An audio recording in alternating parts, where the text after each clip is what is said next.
Being bombarded with emotions sucks, but being bombarded with emotions while balancing a life you can't fully control sucks more. Social media has been a key factor in a lot of causes of mental health. Many don't want to admit it, but social media is like dousing yourself in gasoline and having a match in your hands and not expecting yourself to not catch on fire. Social media has been linked to a wide range of mental health problems, from anxiety and depression to sources of eating disorders and complexity issues.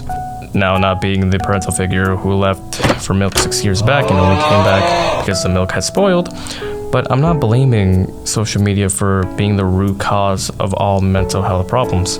Mental health issues come from different sources and environments. I'm here to touch on the topic on how social media can make the issues worse. Depression is something we can all relate to. It's a state in life that many will face and will take a lot out of you to get through. I myself have been diagnosed with depression and have been doing my best to get through with the years. Depression can be a valid reason for many people's problems and motive, but it's never an excuse now that that's out of the way.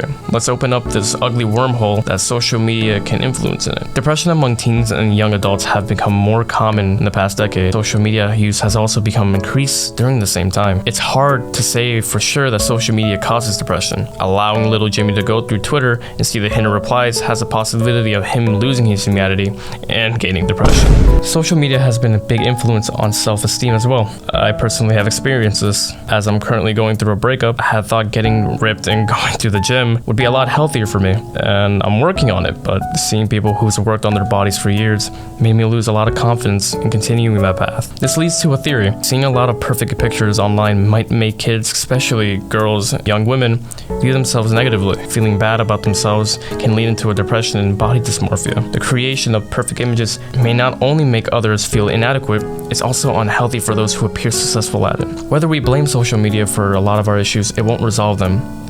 This is a problem you can only take for yourselves and know how to take care of it in your own way. People who use social media as a comfort, that's a perfectly valid response, but too can it be hurtful. Suicide, depression, and anxiety have become very common and increasingly trendy to wear, especially because it's an easy source in garnering attention in this attention-seeking world to self-promote and create individual identities different from each other. To them, it's another badge on their shirt and a well-done pat on their back for taking on this identity, even if it's not true. It is especially true of illness like anxiety and depression, with the quote-unquote emo kid dressed up, making them and their aesthetic a commonality and trendy. This is not something to commodify, not something to put on a shirt that says, I'm feeling so depressed and suicidal today. This is something to take seriously, and when it becomes a joke, nothing will be taken from it. Perhaps it's because it's so common in the world to have it now, it's been glorified as its own group. And on TV, we have characters who are attractive, but with a terrible state of mind, and having this great visibility becomes more of a fetish within the public eye, with the fetishization of sociopaths and psychopaths. This itself ruins it for many people who actually do have these issues.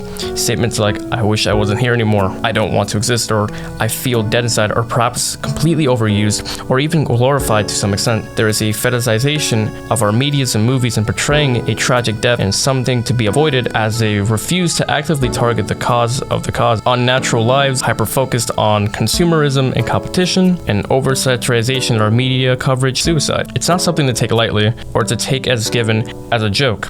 I do understand many have this coping mechanism of using suicidal jokes and depressing humor to cope with situations outside of their norms. It doesn't invalidate their struggles, but in fact only worsens them by subjugating themselves to this terrible mindset. When you enable coverage, you provide an opportunity or perhaps an outlet of desperation. Using mental illness as an excuse to gain attention is perhaps one of the worst evils in the modern world, taking away from those who really need it. And the more we brand it as something quirky or different to have, without showing the negative effects of the illness, the more we empower such behavior and the more lies that we feel.